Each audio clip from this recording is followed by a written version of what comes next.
i addoli Duw, croeso cynnes i bawb yna chi. Croeso cynnes i bawb yna chi sy'n ymuno â ni adra hefyd. A croeso cynnes i ymwelwyr. Da ni'n mynd i fod yn cael gwasanaeth arbennig bore yma, lle fyddwn ni'n dod at Fwrdd y Cymyn yn nes ymlaen, a mi fyddwn ni yn derbyn Mia yn aelod un plith ni hefyd, felly edrych ymlaen yn fawr, ac yn gweddio bendith ar y gwasanaeth cyfa. Wan, rhybydd bach i chi, rhaid ofyn i chi feddwl, mae'r Rhodri'n edrych chydig bach yn fwy ffrasold nag arfer bore yma. Nath ymrhyntar i benderfynu stopio argraffu reit ar y ganol y nodiadau. So mae gen i dudalen olaf y nodiadau yn fama, ond mae'r bregaeth i gyd ar fy nghyfrifiadur i. So os fyddai'n neidio un peth i llall, fyddwch chi'n gwybod be ydi o. Hynny a bod wedi bod yn dreifio draws Cymru'n hwyr neithiwr. Ond mae bron, wel, mi fydd erbyn diwedd y mis yn bas gefyd yn bydd. Felly, yn ystod y bregaeth bore yma, mi da ni'n mynd i fynd ar daith hefo'r arglwydd Iesu. Yn gweld disgrifiad ohono fo yn Lyc penod 9, fydd yn darlleniad ni'n dod o Lyc penod 9, ac yn gwneud i ni feddwl ynglyn â pwy di'r arglwydd Iesu, be oedd mor arbennig ynglyn â'i weinidogaeth o, a sut da ni fel disgyblion yn ymatab iddo fo. Cyn i mi anghofio, nawn ni fynd trwy'r cyhoeddiadau, os nawn ni symud ymlaen na fo. Felly mae'n astudiaeth ni yn cario ymlaen trwy lythyr cyntaf Pedr. Da ni yn y 4 benod heno yma, am 6 yn y stafell trwodd, ac ar Zoom. Nos Ferchar, mae gennym ni eto cyfarfod gweddi, ond cyfarfod gweddi Zoom fydd o rhwng Eglwysi Efengylaidd y Gogledd, am 6:30. Bore dydd Sadwrn, dwi wedi rhoi o heb ofyn i neb, ond dwi'n meddwl bod yna frecwestiynau, ella, o bosib. Gewch chi weld. Nawn ni adael i chi wybod pan fyddwn ni wedi penderfynu a cael sgwrs amdano fo, a wedyn bore dydd Sul nesaf, ysgol Sul a gwasanaeth yr un amser ag arfer, a Dewi Tudur Talsarna fydd yn pregethu ni bore Sul nesaf. Unrhyw beth dwi wedi anghofio? Oes. Mae yna lwyth o lyfrau tu allan wedi cael ei rhoi gen un o'n aelodau ni Emyr, ac maen nhw yna i'w cymryd. Felly dwi wedi cyffroi yn fawr iawn. Ella bod chi ddim, ond maen nhw yna, unrhyw un ohonoch chi sydd â diddordeb cymryd y llyfrau, croeso chi wneud hynny. A da ni ddiolchgar iawn i Emyr am ei heilion ni. Peidiwch â cymryd nhw i gyd, cyn i fi gael cyfle i weld beth sy'n yna, plis. Ond yn ddiolchgar iawn o'r cyfle hwnnw. Iawn. Unrhyw beth arall dwi eisiau atgoffa ni ohono fo? Na, dwi'n meddwl. Dwch chi ni weddio ta i gyflwyno'n amser i Dduw. O arglwydd holl alluog a sanctaidd. Da ni'n dod ata ti y bore yma, yn dymuno cael dyrchafu dy enw di, yn dyheu am gael profi o dy bresenoldeb di trwy'r ysbryd glân mewn ffordd arbennig. Arglwydd da ni'n dod fel ag yr yda ni.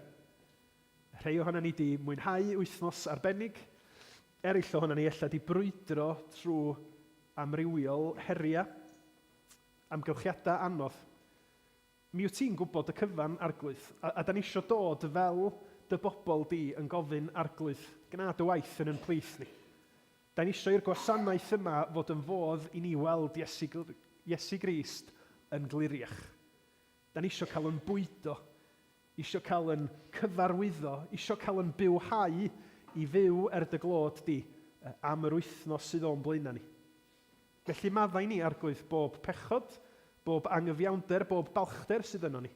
Delia a ni felly yn dy ras, yn dy drigaredd, wrth i ni gyflwyno y cyfan o'r gwasanaeth a'r ysgol Sul i ti, yn enw ac yn heiddiant ein harglwydd Iesu Grist. Amen. A da ni am gychwyn yn moliant wrth ganu emyn yn sôn am Iesu, ein harglwydd ni, ein ior ni, a be mae o wedi wneud. Iesu yw'r ior, y cread... Os na, un arall di hwnna. Iesu yw'r ior, na, ti'n iawn, fi sy'n digwydd cael gwiriad. Iesu yw'r ior, y gri sy'n atsain drwy y cread, disglar eirym tragwyddol air ein craig. Gwir fab ein Duw sy'n llenwi'r nefoedd a'i ogoniant, sy'n ein gwahodd i brofi'r bara byw. Dewch i ni godi i foli.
O Dduw, da ni'n diolch i ti.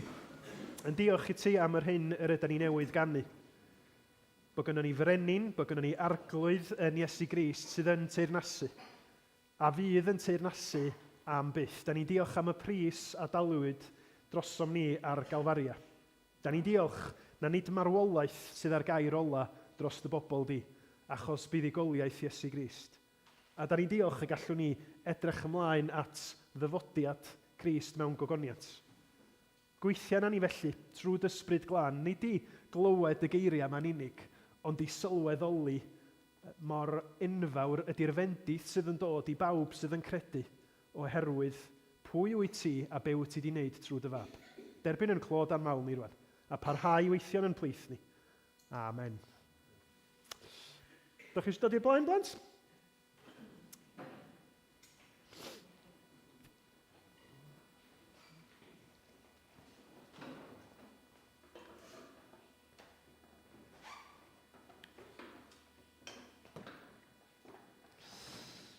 Iawn. Wel, dwi'n gwybod bod chi wedi bod yn siarad am anifeiliaid dydd dwytha, rhai ddech chi oedd yma dydd dwytha, achos bod ni wedi clywed gan Steff am toffi? Na ci, be oedd enw'r iar? Toffi. Dwi eisiau aros yn fras ar yr un thema, achos dwi eisiau gofyn cwestiwn i chi ynglyn â anifal, ond nid iar tro yma. Dwi eisiau gofyn cwestiwn i chi am bysgodyn, iawn? Mae yna lun pysgodyn yn mynd i ddod fyny ar y sgrin, a dwi eisiau chi helpu fi i ddeud be di enw'r pysgodyn. Cynnan. Dori. Cywir, a'n i mlaen i'r llun nesaf. Dori, mae yna ffilm enwog. Faint yna chi sydd wedi gweld y ffilm yma? Okay. Wel, mae yna Finding Nemo a Finding Dory, dwi'n meddwl. Finding Nemo nath ddod gyntaf, a Finding Dory sydd wedi dod yn fwyaf diweddar. Os na rwy'n yna chi'n gwybod be di problem fawr y pysgodyn Dory? Llio? Di methu cofio pethau. Ac felly, ydw i'n gywir, dwi'n wedi gweld y ffilm, ydw i'n gywir i ddeud bod y ffilm i gyd ynglyn â Dory'n trio ffeindio rhywbeth, neu ffeindio ffordd adra, neu rhywbeth felly? Ffeindio mam a dad. Iawn. Wel, y rheswm pam o'n isio i ni feddwl am Dory oedd, o'n i chydig bach fel Dory os dwytha. Nes i anghofio rhywbeth. O'n i lawr yn Ne Cymru o nos Iau tan neithiwr, a pan nes i gychwyn ar ôl swper nos Iau, nes i gyrraedd bypass Felinheli, a nes i sylweddoli, na, dwi wedi anghofio rhywbeth. Chi'n gallu gweithio allan? Pa i ti ydy rhag ond bod chdi'n gwybod yn barod? Ti ddim yn gwybod? Oce, be ti'n feddwl ydy? Dim ffôn oedd o? Na, nes i gofio'n ffôn. Oedd o'n dim brwys dannedd, ond mae'n debyg fod Steff di anghofio brwys dannedd. Daniel? Dim weled, na, o gan ei bres, diolch byth. Da chi isio clyw? Dwi'n meddwl, ella, bod na reina chi di defnyddio'r pethau yma. Dydd Gwener, ella? Ni gael y llun nesaf i helpu chi.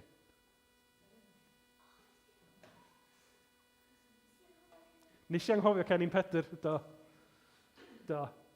Ac waith byth, o Gwenno di mynd i draffaeth i cael Cennin Pedr i fi wrth dwytha, ac nes i adael o'n tŷ yn rola.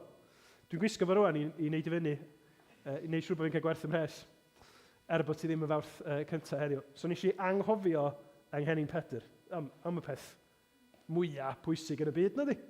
Sam rhaid, os na ddim rheol bod yn rhaid i bawb wisgo Cennin Pedr, bod o'n arferiad i ni wneud hynny. Ond mae cofio yn rhywbeth eitha pwysig, yn dydi? Mewn lot o agweddau, mi fydd oedolion a thrawon yn yr ysgol ella yn deud wrthyn ni, mae rhaid i chi gofio. Felly dwi eisiau gweld dwan pa mor dda ydych chi am gofio pethau, iawn?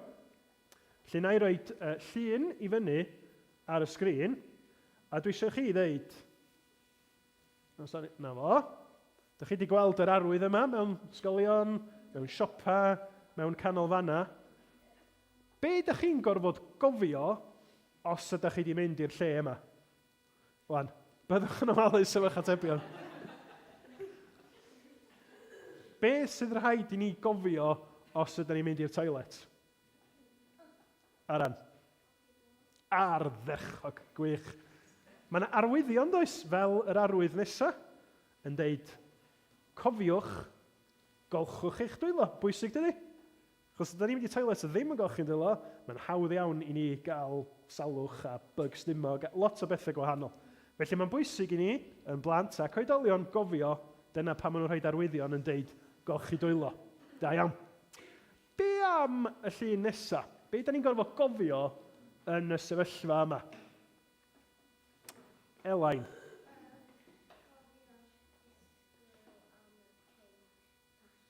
Da iawn. Da ni byth eisiau rhedeg allan i ganol y ffordd, na da? Da ni eisiau cofio aros ar yr ochr yn saff. Gorau oll os ydy oedolyn neu mam a dad hefo ni i groesi'r ffordd a gwneud yn siŵr bod na ddim car yn dod aran. Edrych i wneud yn siŵr bod y ffordd yn glir. Llia, dyna beth chdi'n mynd i ddweud? Ie, pwysig cofio hynny. Pan o'n i'n hogyn bach, dwi'n cofio hysbyseb efo Superted yn dysgu sut i groesi'r ffordd. Briliant. Felly, pethau pwysig iawn. Ac os da ni'n anghofio y pethau yma wrth groesi'r ffordd, mae'n gallu bod yn beryglus ofnadwy yn dydi.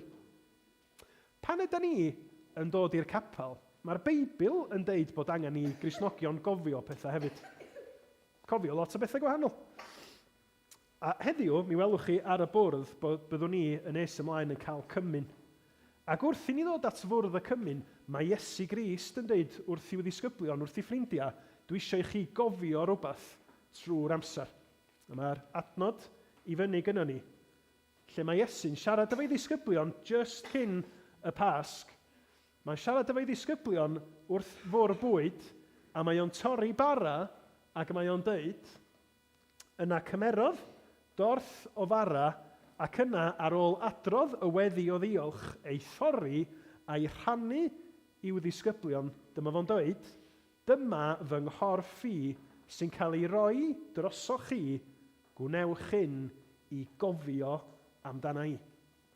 Felly, da ni, fel Cristnogion, yn cymryd y cymyn, y bara a'r gwyn, i wneud yn siŵr bod ni'n cofio y peth mwyaf pwysig.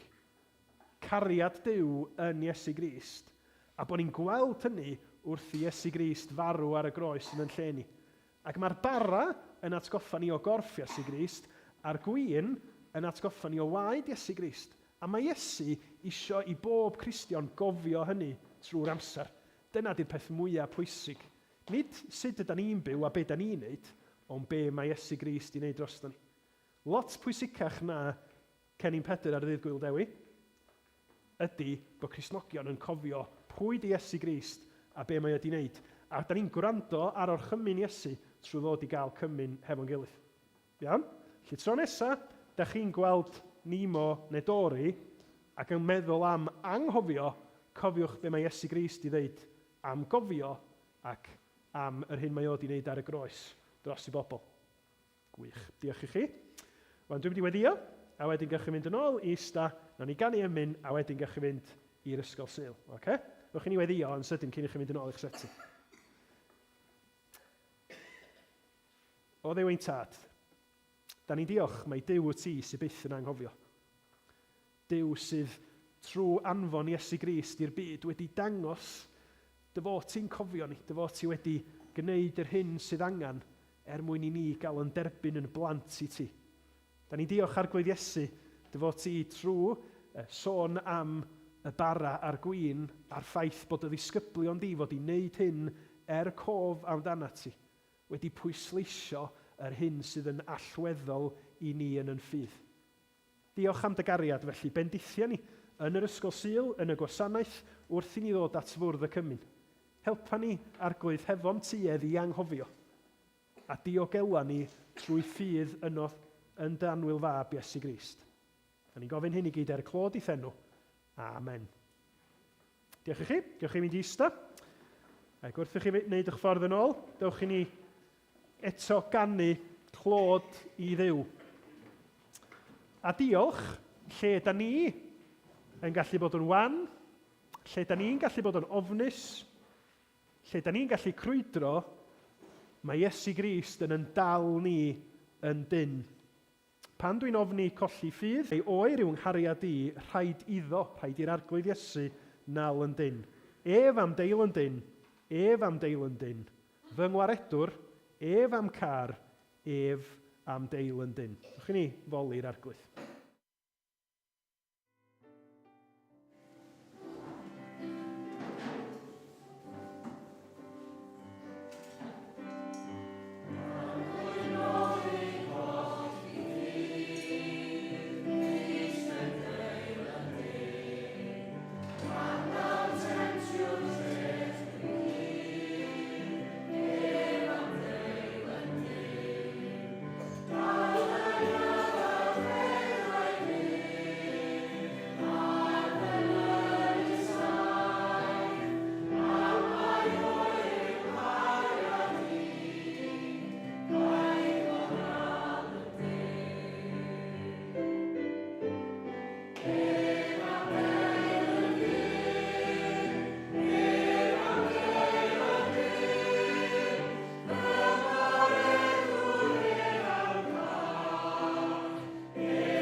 Wel, dewch i ni droi at yn darlleniad ni.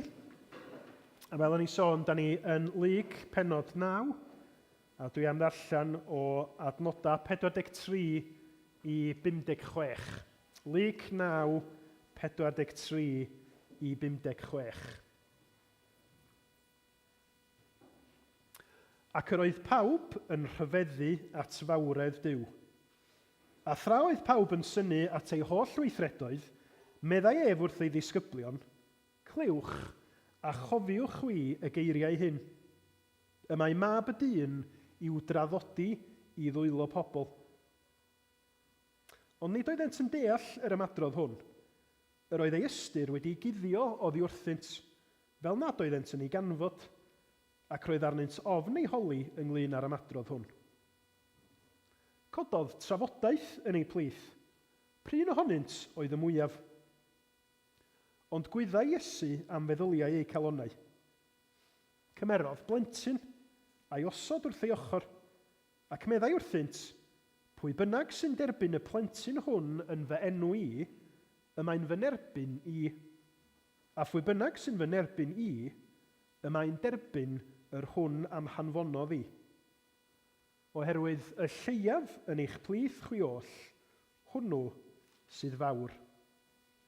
Atebodd Ioan, Meistr, gwelsom un yn bwrw allan gythreiniaid yn dy enw di, a buom yn ei wachardd am nad yw'n dy ddilyn gyda ni. Ond meddai Iesu wrtho, peidiwch â gwahardd, oherwydd y sawl nad yw yn eich erbyn, drosoch wi y mae. Pan oedd y dyddiau cyn ei gymryd i fyny yn dirwyn i ben, troi sef ei wyneb i fynd i Jerusalem, ac anfonodd allan negesyddion o'i flaen. Cychwynasant a mynd i mewn i bentref yn Samaria i baratoi ar ei gyfer. Ond gwrthododd y bobl ei dderbyn, gan ei fod ar ei ffordd i Jerusalem. Pan welodd ei ddisgyblion Iago ac Ioan hyn, meddent, arglwydd, a fyny di i ni alw tân i lawr o'r nef a'i dinistrio. Ond troi sef a'i ceryddu, ac eithant i bentref arall. Amen.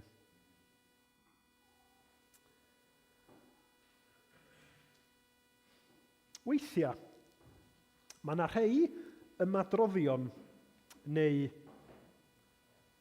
brawddegau bach sydd yn deud rhywbeth yn fwy na'r hyn sydd yn amlwg. A maen nhw'n aros yn y co oherwydd hynny.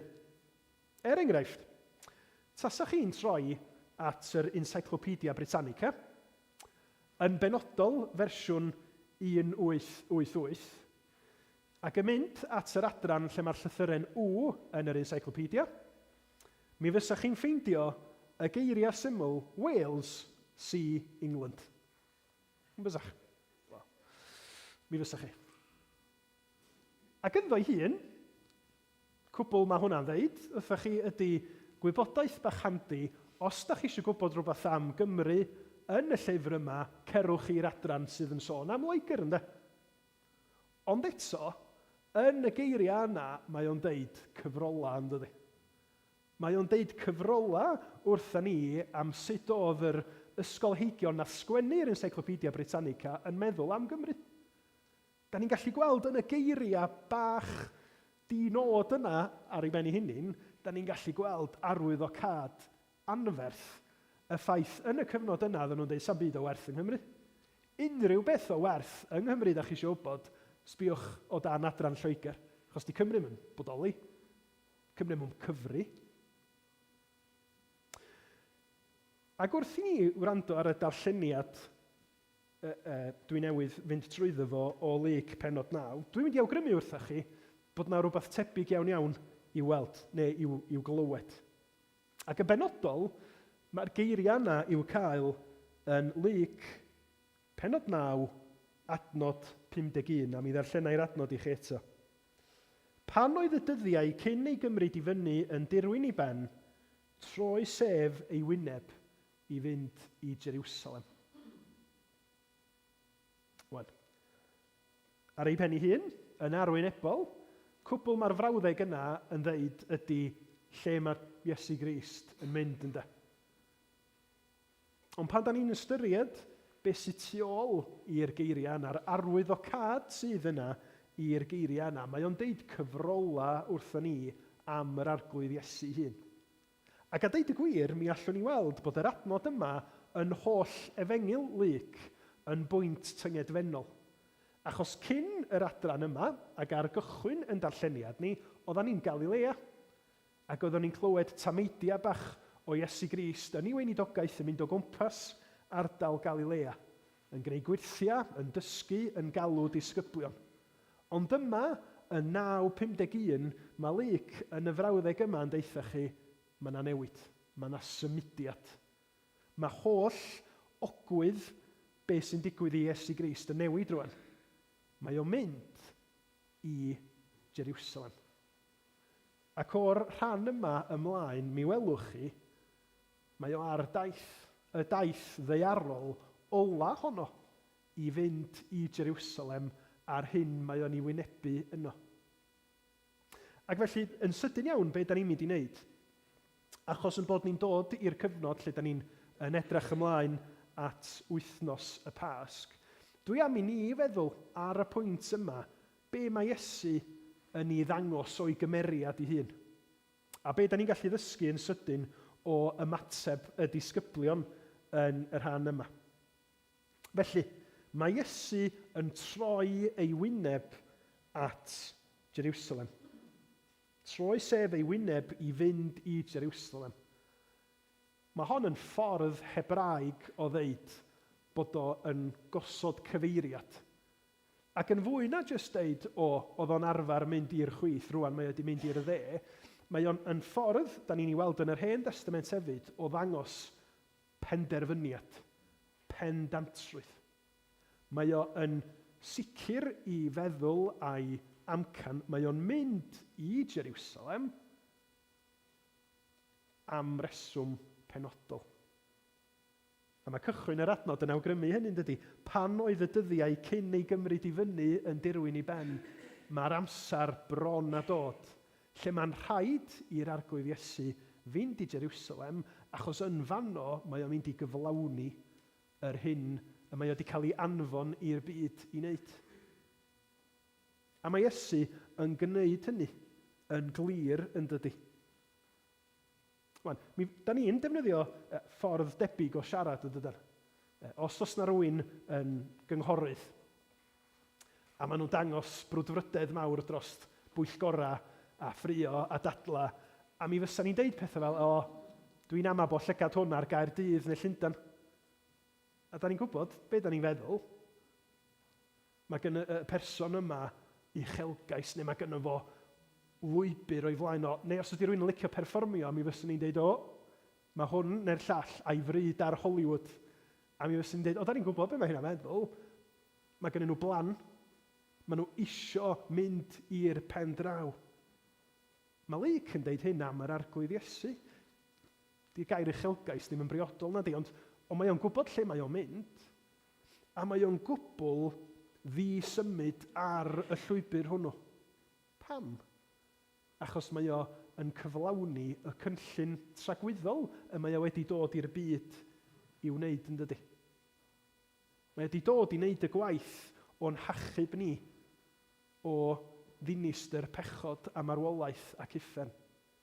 Ac yn y cymal bach yma, da ni'n gallu gweld, does na ddim byd, does na neb na dim yn mynd i stopio Iesu rhag cyflawni yr bwriad yma.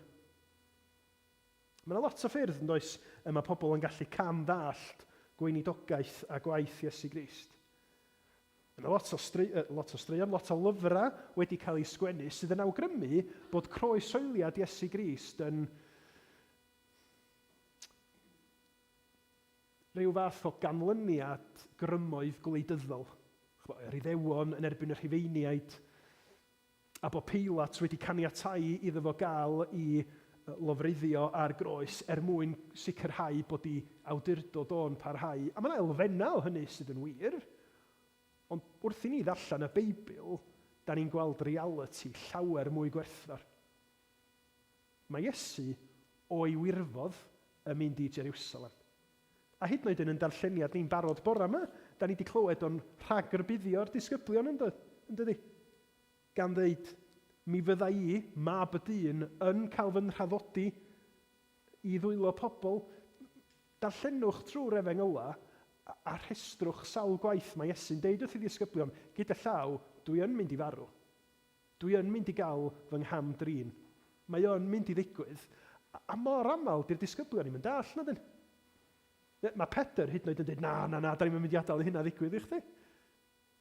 Ond dyna, y pwrpas yma mab y dyn wedi dod i'n byd ni. A dwi eisiau pwysleisio hynny, achos dyna lle mae'n cysur ansicrwydd ni'n dod yn y pen draw.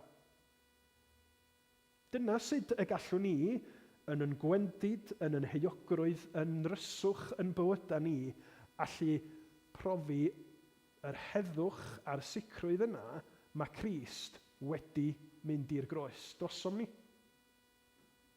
Mae di talu y pris yn gyflawn ar groes Calfaria yn mwyn ni.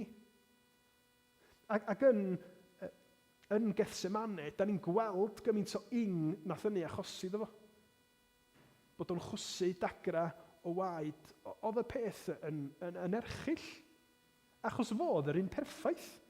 Fo oedd yr un glân, fo oedd yr etholedig, y mab, yr oedd Duw y Tad wedi deud yn hwn yr ydw i'n ymhyfrydu. A mae o yn cymryd yn bydreddu a'n pechod ni arno fo'i hun. O'i wirfodd. Pam? Achos ei gariad rhyfeddol tuag ato ni. Achos mae o'n gwybod dyma'r unig ffordd. Dyma'r unig ffordd i Pedr, Iago ac Ioan. Dyma'r unig ffordd i ni sydd yn credu gael y cymod yna hefo'r Duw sydd yn creu ni. Y Duw sanctaidd a chyfion. A mae o'n pwysleisio hynny'n dydy. Trwy yr Efengyla, da chi'n gweld oedd yr disgyblion, fel ac yr ydyn ni gyd, yn camddallt, yn drysu, yn deud ac yn gwneud pethau gwirion, ond mae yna ryw gysondeb yn yr arglwydd Iesu'n does. Mae'n gorfod mynd i Jerusalem. Dim ond un esiampl, Ioan 10:18, yn sôn am ei fywyd ei hun, mae'n deud, nid yw neb yn ei dwyn oddi arnaf ei einioes ei fywyd, ond dyma fi ohono fy hun sy'n ei roi. Dwi eisiau pwysleisio yn y geiriau yma, da ni'n gweld, di'r arglwydd Iesu ddim yn un sy'n troi nôl. Diolch yn newid i feddwl. Diolch yn gwneud hanner job. Da ni yn, dydyn. Wan, be di'r dyddiad edrych? Trydydd o Fawrth? Faint ohonoch chi nath wneud addunedau blwyddyn newydd? Faint ohonoch chi sydd wedi cyflawni'r addunedau? Hynny, just 3 mis, da ni wedi mynd. Mae yna bethau nes i ddeitha fi'n hyn Ionawr y cyntaf, ynglŷn â faint o'r Beibl o'n i'n mynd i allan bob dydd. Dwi'n mynd i cyflawni fo. Mae ono ni, dydy. Da ni'n bobl anwadal. Mae'r gorau honna ni yn mynd i fod yn anghyson, yn deud na i wneud o a wedyn anghofio. A mae hwnna yn bethau diniwad. Mae yna bethau llawer mwy difrifol lle ddylsan ni fod yn gwneud pethau a sgynnon ni mynadd. Neu mae'n amser ni'n mynd ar bethau diwerth yn hytrach na gofalu, rhoi amser i bobl. A mae hynny'n wir am bawb, heb law am un, yr arglwydd Iesu. A da ni'n gweld yn fama bod o'n bendant bod rhaid iddo fo fynd i Jerusalem. Mae o'r rhaid iddo fo wynebu y llyd cyfiawn yna, y dirmig, y sarhad, a mae o'n fodlon wneud o drosom ni. A mae o'n ei wneud o mewn tynerwch. Mae o'n ei wneud o yn parhau i ymwneud hefo'r disgyblion oedd yn parhau i ddrysu a deud pethau gwirion a'i adael o lawr a'i fradychu fo. A'i wadu fo. Ond dydy hwnna'n anogaeth enfawr i chi a fi bore yma. Sut bynnag da chi'n teimlo, ella bod chi'n teimlo'n wan eich ffydd. Ella bod chi'n teimlo bod gynnoch chi'n nerth i gario ymlaen i fod yn ffyddlon. Sbiwch ar yr un sydd wedi gwneud y cyfan drosta chi. Edrychwch ar yr un ddudodd ar y groes, gorffennwyd. Job done. Da ni ddim yn gorfod gwneud iawn am yn pechoda ni, mae o wedi gwneud unwaith am byth. Da ni ddim yn gorfod bod yn arwyr sydd yn llwyddo i wneud pob peth ac yn bod yn ddewr ym mhob sefyllfa. Mae o hyd yn oed wedi concro marwolaeth ar yn rhan ni. Dyna pam mae addewid a gwahoddiad hyfryd yr Efengyl i bobl fel ni. Yn yn gwendid, yn yn methiant, yn yn rhwystredigaeth a'n hofn. Mae'r arglwydd Iesu yn dod i wynebu llyd a barn Duw ar groes fel bod ni sy'n credu ynddo fo ddim yn gorfod wynebu y farn honno. 1 Thessaloniaid 1:10, gwys i bregath dda iawn ar honna y ddoe. Yr adnod yn deud, y mab a gyfododd ef oddi wrth y meirw, sef Iesu, yr un sydd yn ein gwaredu oddi wrth y digofaint sydd i ddod. Mae o'n fodlon mynd i'r pen eitha drosom ni. Felly, da ni'n gweld hynny am Iesu Grist, ond yn ail, sylwch ar y disgyblion. A hwn nesaf, ella, sydd yn gwneud i ni grafu'n pen, ynde. Mae Iesu yn troi ei wyneb i fynd i Jerusalem. Mae'n anfon disgyblion o'i flaen i baratoi yn Samaria. A dyn nhw ddim yn cael ymateb da iawn. Gwrthododd y bobl ei dderbyn am ei fod ar ei ffordd i Jerusalem neu yn y gwreiddiol am fod ei wyneb eto wedi cyfeirio at Jerusalem. Be mae'r disgyblion yn feddwl sydd yn digwydd? Maen nhw wedi bod hefo Iesu, maen nhw wedi gweld ei awdurdod o, fel clwswn ni'n cyfarfod gweddi nos Ferchar, rheini nhw wedi bod hefo Iesu ar fynydd y gwedd newidiad, a'r profiad rhyfeddol yna o gael Moses ac Elias yn siarad efo fo am yr ymadawiad neu'r exodus sydd i ddod yn Jerusalem. Ac felly wrth gwrs, maen nhw'n mynd a maen nhw'n llawn zel a brwdfrydedd. Da ni'n mynd yn enw Iesu Grist i Samaria. Mae o'n dod, mae eisiau chi fod yn barod amdano fo, a mae pobl Samaria yn dweud, ffwrdd chi, mae ddim eisiau chi. Chi'n mynd i Jerusalem, da chi'n rhan o'r bobl yna? No way, ffwrdd chi. Dim diddordeb. A mae Iago ac Ioan, dwi'n gwybod, mae'n anodd i ni roi gormod o be da ni feddwl sy'n digwydd i mewn i'r gair. Dydy o'n deud yn union sut oedden nhw yn teimlo, oedden nhw'n flin, oedden nhw'n siomedig. Ond da ni yn gallu gweld be oedden nhw'n feddwl oedd Iesu yn dymuno iddyn nhw wneud nesaf. Arglwydd a fynid i ni alw tân i lawr o'r nef a'i dinistrio. Maen nhw'n disgwyl i bawb blygu glin i'r arglwydd Iesu. Maen nhw'n mynd i Samaria, ac wrth gwrs o'na elyniaeth rhwng y Samariaid a'r Iddewon yn doedd, fel da ni'n gwybod o hanes y Samariaid Tregarog. Ac felly mae Samariaid yma'n gwrthod Iesu Grist a'i ddisgyblion. A mewn ffordd mae'r disgyblion yn gywir mewn un agwedd, achos maen nhw'n dall o wrthod Iesu Grist barn Duw sydd yn mynd i ddod arnyn nhw, fel mae'r Beibl yn cadarnhau. Da ni'n gwybod wrth i yr Efengil ledaeni a'r apostolion fynd a pregethu, maen nhw'n pregethu pwy ydy Iesu Grist, a maen nhw'n pregethu mae angen i chi edifarhau a troi at Iesu neu mi fydd barn yn ychwynebu chi. Acta 17 dim ond yn un esiampl enwog, lle mae Paul yn Athen yn siarad hefo'r bobl yma, hefo pob math o grefyddau gwahanol, ac tua diwedd y bregaeth mae o yn deud, rwan ta, dwi eisiau chi wybod am y Duw byw. Dim yr amrywiol dduwia ma da chi'n meddwl amdanyn nhw, y Duw byw y creawdwr, mae o wedi penodi amser i farnu.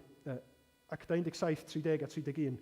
Edrychodd Duw heibio yn wir i amserau anwybodaeth, ond yn awr y mae'n gorchymyn i bawb ym mhob man edifarhau.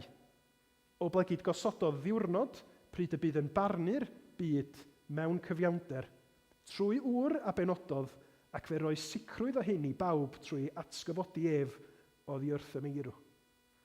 Felly mewn ffordd, mae Iago ac Ioan ar y trywydd cywir, mae gwrthod Iesu Grist yn golygu cyfiawnder, barn Duw, cos beniffer na dydy mae'r Beibl yn cadarnhau hynny, ond dydy'w application nhw o'r gwirionedd yna ddim cweit yn iawn. Dydy teiming nhw ddim yn iawn. Ond dwi'n siŵr bod pawb yna ni wedi clywed y cymal, there's a time and a place, ynddo? Chyba? Mae yna bethau sydd yn iawn i gwneud mewn rhai cyd-destuna, ond ddim mewn cyd-destuna eraill. Ac weithiau efo plant, mae o'n yn gallu bod yn waith calad i egluro hynny wrthyn nhw. Enghraifft, dros y misoedd dwytha, dwi'n cofio cael un achlysur. Llio a Lleicyn, hoffi tynnu lluniau. Iawn, dim byd o'i le ar hynny. A wedyn, yn gorfod dweud pethau fel, pan mae dad ar Zoom, na. Pan mae yna unrhyw un ohono ni yn y toilet neu yn y stafell molchi, na, dim o gwbl. Di o ddim yn briodol, mae yna iawn i chi dynnu lluniau i'ch gilydd yn chwarae. There's a time and a place. Mae'r disgyblion yn gweld yn cychwyn gweld gogoniant Iesu Grist. Maen nhw yn llawn zel drosto fo, ac felly pan mae o'n cael ei wrthod, maen nhw'n meddwl, wel, mae barn yn mynd i ddod, ond mae Iesu'n dweud, o dim rwan. Achos nid chi sydd i benderfynu pryd mae barn yn dod. A mae hynny'n wir i chi a finna hefyd, yn dydi? Da ni'n rhannu'r Efengil, da ni yn rhybuddio pobl bod barn Duw i ddod, ond da ni'n gwybod pryd. A nid ni sydd i benderfynu ar pwy y mae'r farn honno'n dod, achos yr arglwydd ydy'r barnwr cyfiawn. Mae'r arglwydd Iesu yn cerddi Iago ac Ioan. Adnod 55, troi sef a'i cerddi'n dweud na. Dim dyna'r ymatab priodol rwan, yndyn maen nhw di'n ngwrthod i, ond dwch ni fod yn amyneddgar. Pam? Achos felly mae Duw hefo ni'n de. Felly mae Duw wedi bod efo pob un pechadur o addag Efa ymlaen. Mae wedi rhoi cyfle iddyn nhw wedi farhau. Mae wedi rhoi bywyd i ni, pan da ni'n heiddi bywyd, achos da ni'n bechaduriaid. Da ni wedi gwrthryfela o'r creawdwr, yr un sydd wedi rhoi y cyfan i ni. Ond pan mae Duw yn oedi, mae o'n oedi achos bod o'n amyneddgar, achos bod o isio i bobl ddod i adifeirwch, isio i bobl droi cefn ar i hunanoldeb a'i pechod i dderbyn bywyd trwy ffydd ac adifeirwch yn Iesu Grist. A sylwch, diwedd yr adran, troi sef a'i ceryddu, Iago Ioan, dim rwan, mae'r farn i ddod. Ac eithant i bertref arall. So mae Iesu'n parhau ar ei daith, yn dydy? I daith o i Jerusalem, a mae hwnna yn wers bwysig i chi a finna.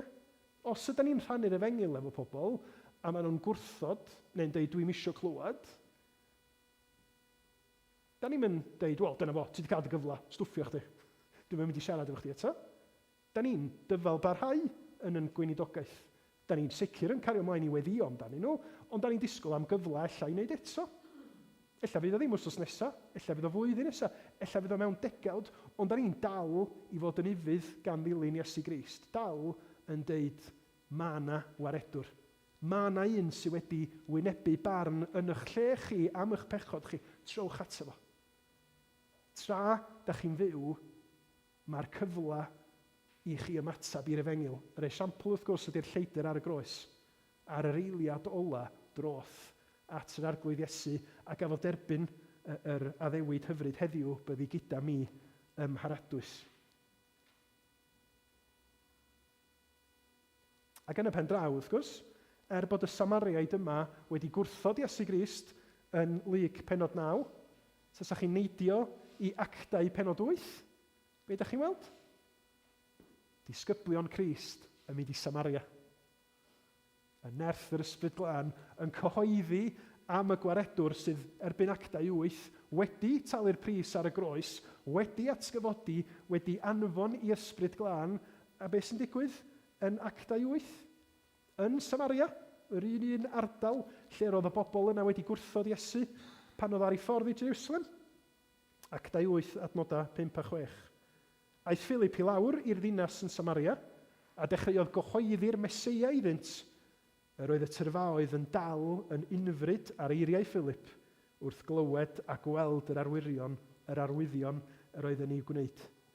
A mi ddoth pobl i ffydd, mi oedd yna bobl hyd yn oed yn Samaria wedi derbyn Crist yn waredwr a derbyn yr Ysbryd Glân.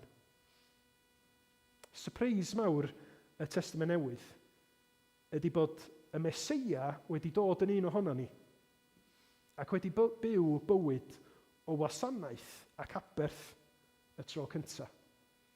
Ac mi fydd o yn dod yn ôl eilwaith mewn gogoniant i farnu ac i deyrnasu. A be mae hynny'n olygu i chi a finna sydd wedi credu'n Iesu Grist a sy'n ddisgyblion, ydy bod ni, fel disgyblion hefyd, i fyw bywyd o wasanaeth ac aberth yn marw i'r hunain, yn codi'r groes wrth ddilyn Crist. Mi fydd o'n fywyd anodd ar unwedd yn gostus, ond mae gennym ni'r sicrwydd o fuddugoliaeth a chyfiawnder Crist droston ni, o dderbyniad gan y tad am byth, ac y byddwn ni yn ôl y gair yn cael teyrnasu fel cyd-etifeddion hefo Crist mewn gogoniant. Felly, wrth i ni ddiweddu, be di'ch golwg chi o Iesu Grist bore yma?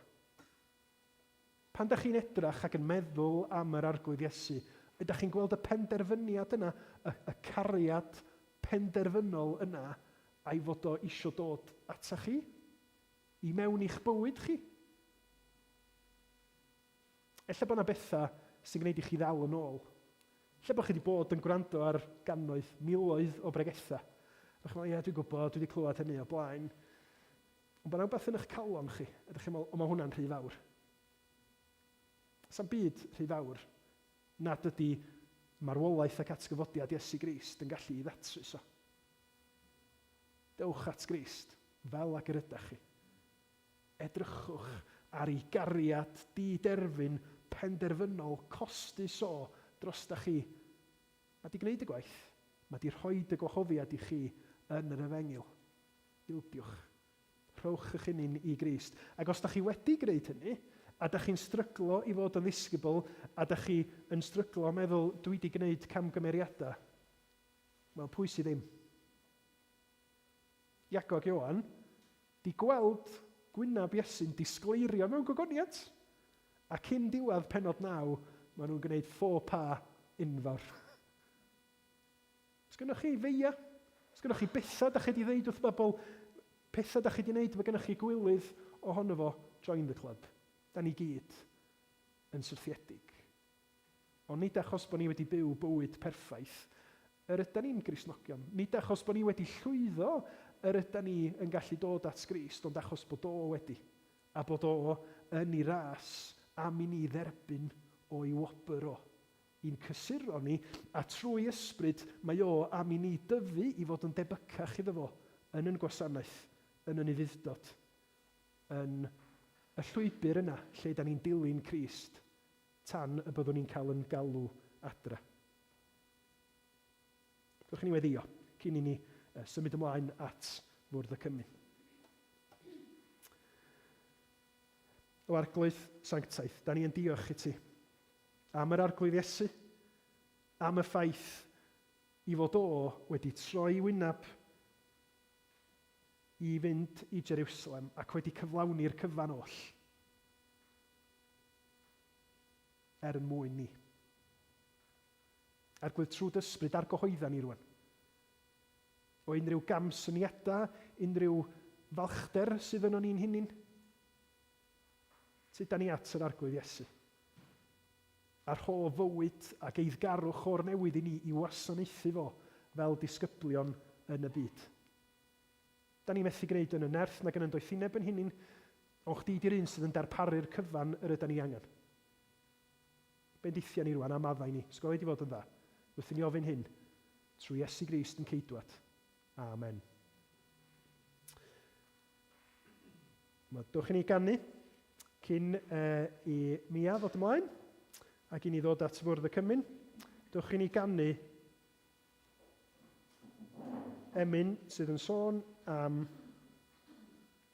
lle mae Iesu Grist. Ger bron yr orsedd hardd sydd fri, mae un sy'n eiriol droso fi. Yr archoffeiriad mawr i'w ef sy'n pledio drosof yn y nef. Mae fenw ar ei ddwylo pyr, a'r galon a ddioddefodd gyr. Tra saif ymrenyn yn y nef, a llneb fy'n rhoi oddi wrtho ef.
ia, os di'r plant isio, os di'r ysgol Sul di gorffan, groesu'r plant dod i mewn, ond os dyn nhw ar ganol darn allweddol o waith, bydwch yn torri ar ei traws nhw. Ymraint i wan ydy cael gofyn i Mia fod ymlaen. Mae Mia Anderson. Cywir? Dos ni wedi gofyn yna i chdi o flaen llaw. Di bod yn byw ym Mangor ac yn addoli hefo ni dipyn o fisoedd o'n. Mae hi yn wreiddiol o Abertawe ac mae'n astudio gradd diwinyddiaeth yn Union yng Ngholeg Bryn Tirion Mhen y Bont, a mae wedi bod yn braf iawn cael dod i'w nabod hi. A mi fydd o'n hyfrydwch i ni gael ei derbyn hi fel aelod, gan bod yna neb wedi gofyn unrhyw gwestiynau na chodi cwynion, a dwi'n falch iawn o hynny. Felly, da ni yn falch o gael derbyn Mia yn aelod hefo ni yma yng Nghapel y Ffynnon. Os ga i gwahodd i fyny i rannu gair bach o dystiolaeth, cyn i mi ofyn chydig bach o gwestiynau ffurfiol iddi hi. Diolch i ti.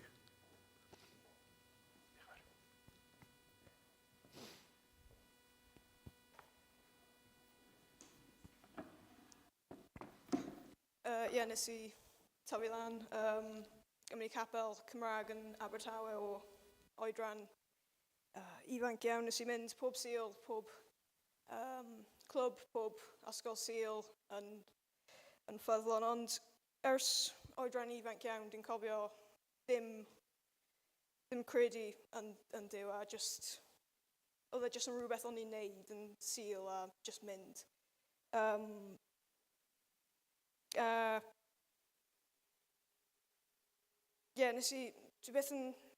Dwi'n cofio'r stori, ond dwi byth yn cofio clywed o'r efengyl, clywed fath person ydy Duw a beth yw ei natur. A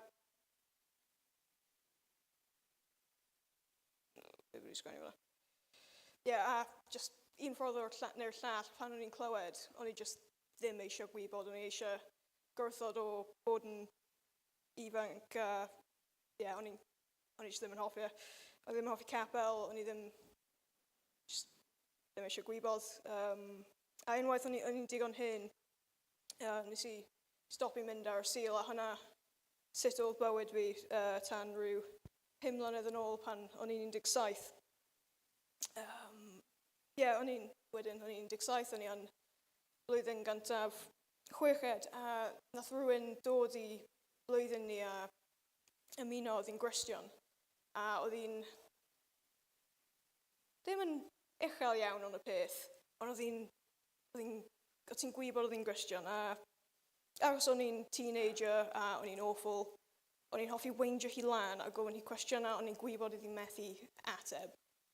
Felly o'n i'n gwario amser cinio gofyn hi cwestiynau am Duw, mas o ddiddordeb, ond hefyd trial cael hi'r pwynt ble oedd hi'n mynd, dwi ddim yn gwybod gael fi fod. A oedd hyn yn digwydd, a yn y diwedd nes i dod i'r pwynt ble o'n i yn dechrau eisiau gwybod. Oedd yn dod i'r pwynt o'n i yn gythio, yn gobeithio oedd hi'n rhoi fi ateb. A oedd un o'r athrawon yn gwybod oedd yn Gristion, felly nes i dechrau mynd i A dwi'n cofio meddwl, mae e wir yn credu hyn, mae hyn yn gwirionedd i mae ddim yn straeon nes i tyfu lan gyda. Nath hyn mynd mlaen am cwbl o wythnosau. A ni'n ffeindio hi'n snowballio wrth meddwl dros be oedd hyn yn meddwl i nhw, be oedd e'n wir yn golygu sut mae hyn yn mor bwysig i nhw. O'n i'n meddwl dros just popeth, a nes i dod i'r pwynt, a mae'n cael fi'n suddo a teimlo'n sic i meddwl, o'n i wedi cyrraedd y pwynt nes i sylwi, os ma na Duw, dwi wedi pechu, dwi'n bell i ffwrdd, ond dwi'n iawn gyda hynna, ble dwi eisiau bod, dwi ddim eisiau nabod y Duw ma. Wnaeth hynna cario ymlaen, cwbl o wythnosau arall yn mynd heibio, a dwi'n hoffi cerdded eitha lot, o'n i'n ffeindio hi'n cerdded lawr y stryd. Yn gweddio a siarad i Duw. Ffeindio hi'n mynd, mae hwnna'n beth i'n neud, get a grip. A oedd hyn digwydd tan un dydd nes i'n mynd sydd ddim wneud hynna. Nath, wel, Orsberg Glan, ond as if nath switch mynd a nes i sylwi, ma na Duw a mae'n clywed fi wrth i fi cerdded mynd yn siarad, ie. O'n i ddim yn wir yn gwybod be i wneud gyda'r information na. O'n i just yn, okay, mae hyn weird, 17 years, okay. Un dydd o'n i'n siarad gyda ffrind o'r athro oedd yn Gristion nhw yn yr un capel. A nhw'n siarad am sut o'n nhw'n mynd i cael cinio capel a cael hot cross buns a bacon. A nes i mynd, sorry, be? A nes i mynd, just, dod, just give it a try. A nes i mynd, oedd e'n rownd y Pasg, a nes i clywed o'r efengil. Am y tro gyntaf yn bywyd fi ddim mynd, na, dwi ddim eisiau clywed. Nath e ddim hollol taro, nath rhywbeth ail tanio. Clywed ddim just, ma na Duw, ond ma na Duw sydd wedi marw drosto ti. A nes i'n mynd nôl o'r wythnos wedyn, a eto clywed o'r efengil, clywed, da chi'n chadr ti'n beth o Duw a mae'n caru ti, mae wedi marw drosto ti. Ar ôl y sil na, am dyddiau ar ôl, hyn oedd, pan dwi gyd o'n i gallu meddwl am, dwi'n meddwl, gyd o'n i gallu meddwl am. O'n i eistedd yn gwers ffiseg, a Thraws mynd, mi ti'n gwrando? Fel, a o'n i wrth fy modd, ond o'n i eistedd na'n meddwl, be di hyn? A nes i gwario cwpl o dyddiau nesaf yn darllen a Google, cos o'n i ddim yn mynd i siarad gyda rhywun am hyn am y reswm. So nes i try at Google. Wouldn't recommend. Dwi'n ddim yn cofio union pryd yn y dyddiau nesaf, ond dwi'n cofio darllen Titus, Titus 3, adnodau 4-5. Ond dyma caredigrwydd a chariad diwein a chibr yn dod i'r golwg. Nath e ddim eich achub ni am fod yn dda, ond am ein fod ei hun mor tregarog. Golchodd ni'n lan o'n pechod, a roi bywyd newid iddi ni trwy'r ysbryd glân. A dwi'n just cofio yn yr eiliad na'n sylwi, dwi yn bell o Duw. A dwi wedi brifo Duw, a oedd hwnna'n y beth, ond hwnna dim di'r breaking point. Mae Duw mor tregarog, mae'n cariadus, mae'n anhygoel o fawr, a mae pechod fi ddim faint dwi eisiau nhw bod yn y lle yn mynd i sefyll o flaen na. Sefyll rhwng Duw a wedyn cario ymlaen i darllen a Google. A sylwi, mae maddeuant ar gael, mae'r arglwydd wedi wneud popeth sydd angen ar y groes i'w gallu derbyn maddeuant.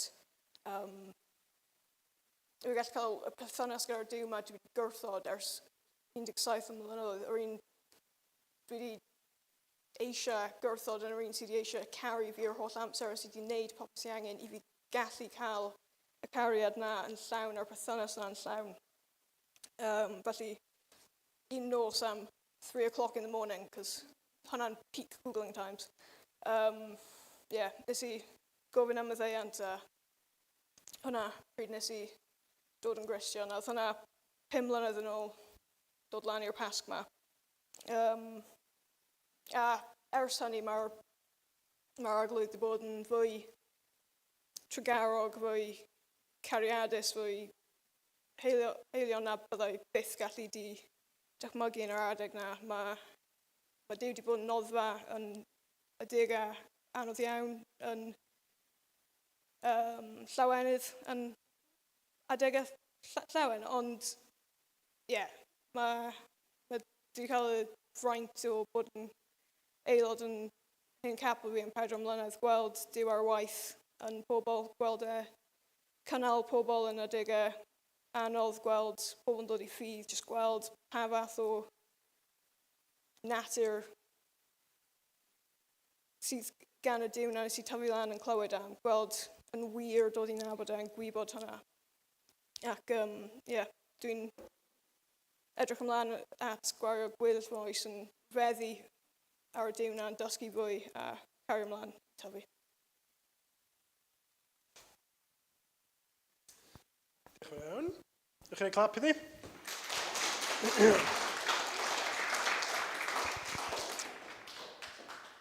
Cyddi hwnna, mae gen i un. Reit, ti fan mae fi gofyn cwestiynau i chdi wen? Os dwi'n gallu cofio. Yn rhagfeneithol mae hwnna wedi cael ei brintio. Reit, Mia. Hyfryd clywed y dystiolaeth i diolch i ti. Y cwestiynau ydy, a wyt ti'n credu y Nuw yn dad, mab ac ysbryd glân? Ydw. A wyt wedi edifarhau am dy bechod ac yn pwyso ar farwolaeth Iesu Grist fel dy unig obaith am gael bywyd? Ydw. A wyt yn addo byw gyda Iesu Grist fel dy arglwydd ac yng nghymorth Duw i fod yn ffyddlon iddo yng nghymdeithas yr eglwys hon? Ydw. Mae rhaid ti felly wedi cael ysgwyd lawr di, dy heilaw cymdeithas yn Speak Capel, a dy dderbyn di yn gynnas iawn fel aelod hefo ni yma yng Nghapel y Ffynnon. Bydde di'r arglwydd dy fendithio a thgadw, bydde di'r arglwydd lewyrchu wyneb arnat a bod yn dreigarog wrthat, bydde di'r arglwydd edrych arnat a rhoi i ti heddwch. A gai ofyn i Deb swan ddod ymlaen i weddio dros Mia.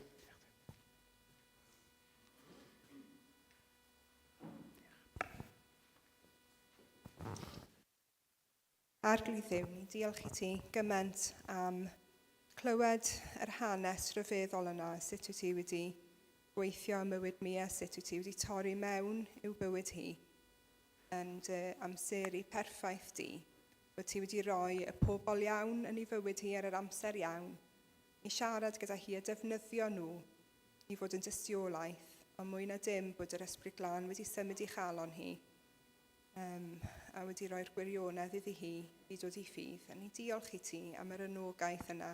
Mae hi wedi bod i ni dros y misoedd diwetha yma i ni cael dod i nabod hi, dod i'w charu hi fel chwaer yng Nghrist.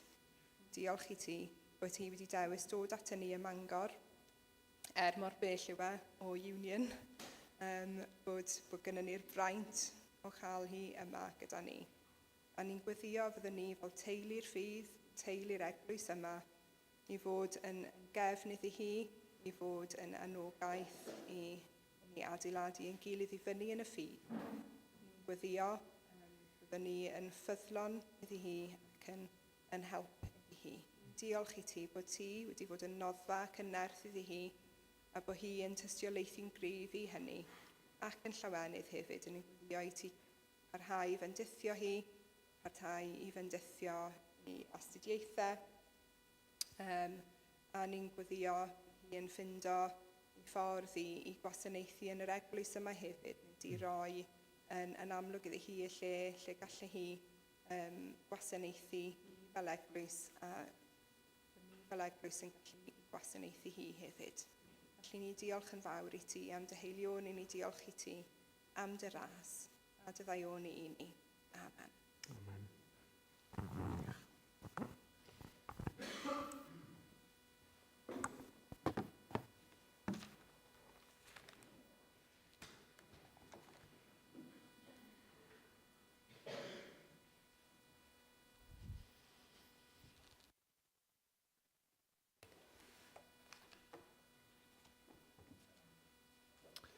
Wel, wrth i ni ddod at Bwrdd y Cymun, mae'r apostol Paul yn sgwennu fel hyn yn ei lythyr cyntaf at y Corinthiaid.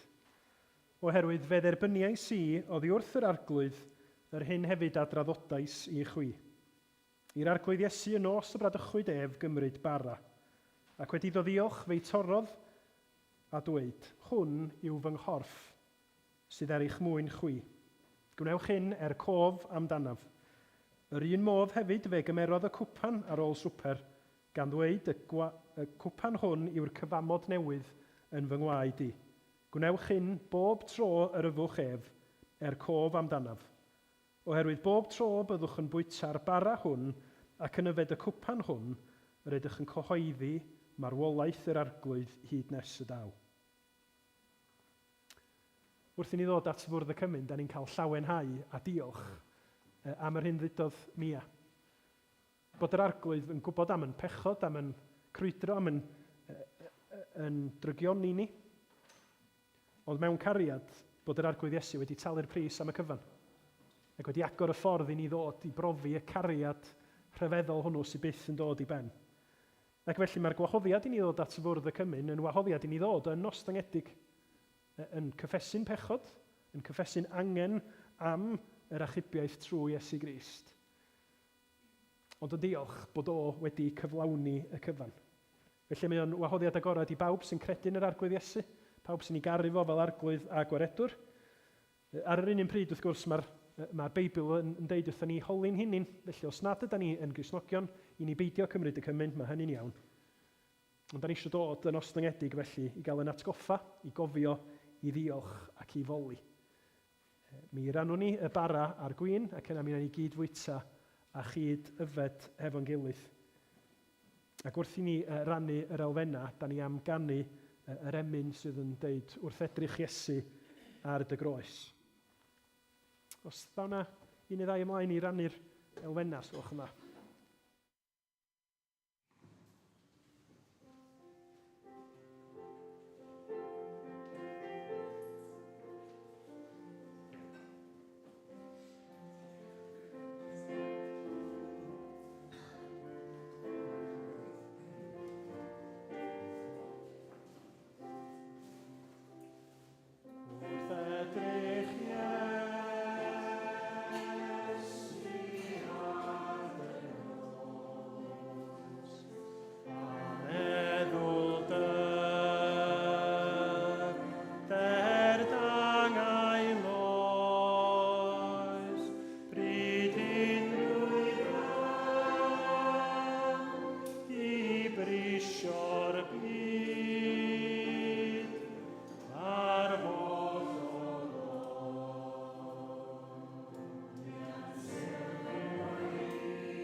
Cymerodd Iesu fara, ac wedi diolch fe'i torodd a'i roi iddynt gan ddweud, hwn yw fy nghorff sy'n cael ei roi er eich mwyn chwi, gwnewch hyn cof amdanaf.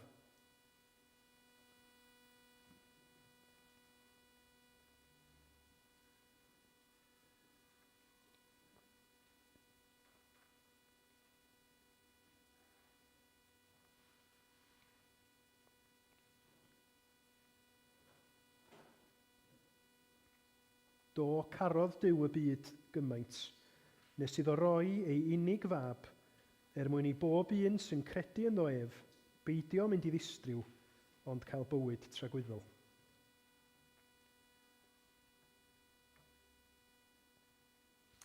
A chymerodd gwpan, ac wedi diolch fe'i rhoddodd iddynt gan ddweud, yfwch ohono bawb, oherwydd hwn yw fy ngwaed i, gwaed y cyfamod a dywelldir dros lawer maddeuant pechodau.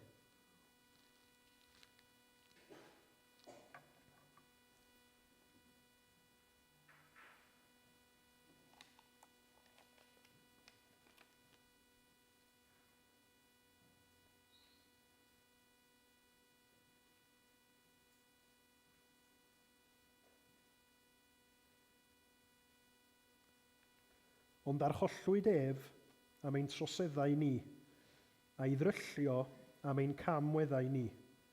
Roedd pris ein heddwch ni arno ef, a thrwy ei gleisiau ef y cawsom ni iachad. Diolch i ti, o Dduw ein tad, am aberth rhyfeddol dy fab. Diolch i ti am y cariad hwnnw sydd yn gorlifo trwy'r ysbryd glân i ni. Arglwydd, da ni'n gweddio y byddi di yn yn adfywio ni, yn yn sancteiddio ni, yn ynerthu ni i fyw dy glod di. Da ni newydd ganu, Arglwydd, da ni'n isio parhau i ddilyn ei lunod. Da ni isio rhoi hyn yn llwyr i ti. Da ni diolch i ti am dy eglwys, am dy waith di ymywyd Mia, am dy waith di yn bywyd da ni i gyd. Arglwydd, da ni'n gofyn am fendith, y bydd na fwy o bobl yn dod i dadnabod di. Bydd mwy o bobl yn llawenhau ac yn clodfori enw Iesu Grist. Gweithian yn plith ni trwy dysbryd felly, maddau ni bob pechod a bai, a derbyn yn clod a'n mawl ni, yn heiddiant, yr un hyfryd, yr un cyfiawn, yn gwaredwr ni Iesu Grist. Amen. A be am i ni orffan yn canu y bennill ola, da ni newydd i chanu unwaith yn rhagor. Diolch.